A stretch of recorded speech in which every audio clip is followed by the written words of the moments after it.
So Gervonta Davis versus Lamont Roach just took place last night. It was a very entertaining fight. Most of the fan base and most of the consensus did not think it would be this competitive. I think, if you're a hardcore boxing fan, you've seen Lamont Roach fight, and he's a very good fighter. But for him to have a draw with Gervonta Davis is pretty crazy. I will say that I think that, a lot of the shots that Lamont Roach was landing were overshadowing the rounds just because of pure shock value, which I can't blame anyone.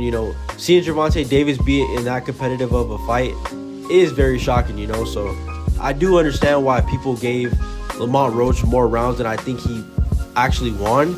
I think on rewatch, if people will see that Gervonta Davis won a lot of the early rounds as well. So nevertheless, I don't want to belittle Roach's, performance. He looked very good. I will say that, we have to understand that showed that, Lamont Roach is an elite fighter. I think he's very good. And I want to see him at 135. I don't think he should stay at 130. He has a belt there. If he wants to defend at 130 and, fight at 135, I think that's cool as well. But I think he has a lot of good fights at 135 and just a lot of entertaining matchups waiting for him in the future. So as for Gervonta, man, I just think, he needs to get his stuff together. He said that he has a lot of work on personally. I seen him in the post-fight press conference say that as well. The bright side about the draw is Gervonta Davis said that, he's going to stay in the sport for 4 more fights or maybe a little longer. I don't think he's going to retire anytime soon. I just think, he has stuff going on personally that, is conflicting with his career. But I do think that had a lot to do with his performance. We don't know exactly what it is, but, Calvin Ford not being in his camp the whole time, I think, definitely altered his performance. It just shows, like, the first fight that Calvin's not there in camp, he doesn't look the greatest. And also, I think it was a 9th or 10th round. I forgot what round it was. Gervonta Davis and Calvin Ford were arguing, actually. So I just think there was a lot of stuff that happened, in camp or, I don't know, personal life that he needs to get in order. Because if he has another slip-up like this against, like, Shakur Stevenson or somebody like that, he could lose the fight. That's just what it is. I would still favor him to beat Shakur, but seeing this is worrying. I will say that, Haney, Shakur, Garcia, a lot of these guys have had a lot of, shaky performances. This was Gervonta's, first actual, shaky performance. I think it was the 7th or 8th round, maybe the 9th. Lamont Roach landed a good shot that actually staggered Gervonta. So Roach did have a lot of good moments, and the whole totality of the fight was very impressive from his part. I don't want to see the rematch right now because, I don't really think it does anything. If Gervonta stops him, they're just going to say, oh, well, he should have done that the first time. So I think what he needs to do right now is take a little break, 3 or 4 months, and then just go into the next fight. Hopefully it's Shakur. Maybe it's even, Gary Antoine Russell. He just won the WBA belt from Rio. So, he has a lot of good fights on the horizon. He's obviously not going to retire, but he definitely needs to get himself together. But as I said in the beginning, I just think a lot of people need to rewatch the fight. And Gervonta was pop-shotting a lot, landing glancing combinations. He was a ring general. He landed effective punches. I just believe he won more rounds than Roach, but that should have been called a knockdown. And personally, like I said, I would have it 7-5 or 8-4. So if it was 7-5 and that was scored a knockdown, it would still be a draw. Either way, it was controversial, but I gotta say, I'm already tired of Devin Haney, Shakur, Tank, Teofimo.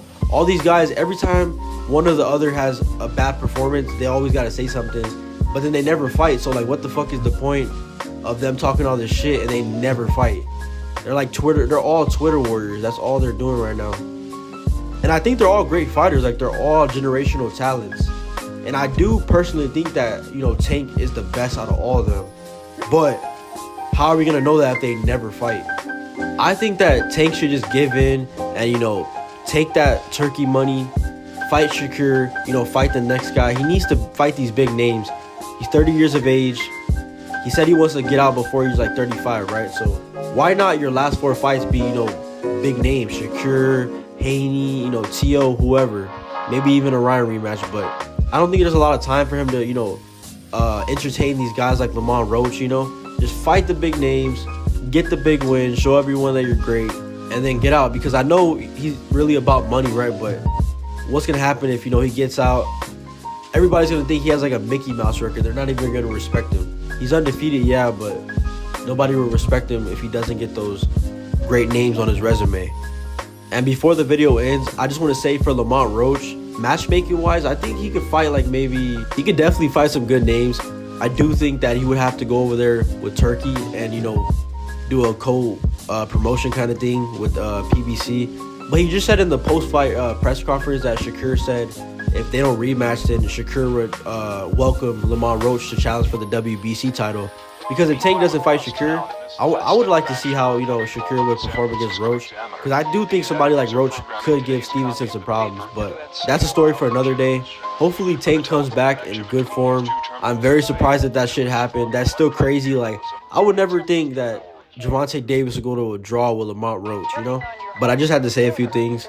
Like, comment, and subscribe. Let me know in the comments y'all's opinions on the fight. I'll be back this week for some UFC content.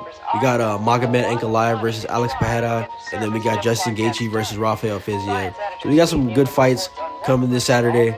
Goodbye. Man, I mean, I've been a champ, but it feels good. It should be two times. Yeah, should be 2 times, 2 divisions. Hey, I told him. You did. You told him. They ain't believe me. I told him too, a whole lot of times. Y'all got me fucked up. I'm really that.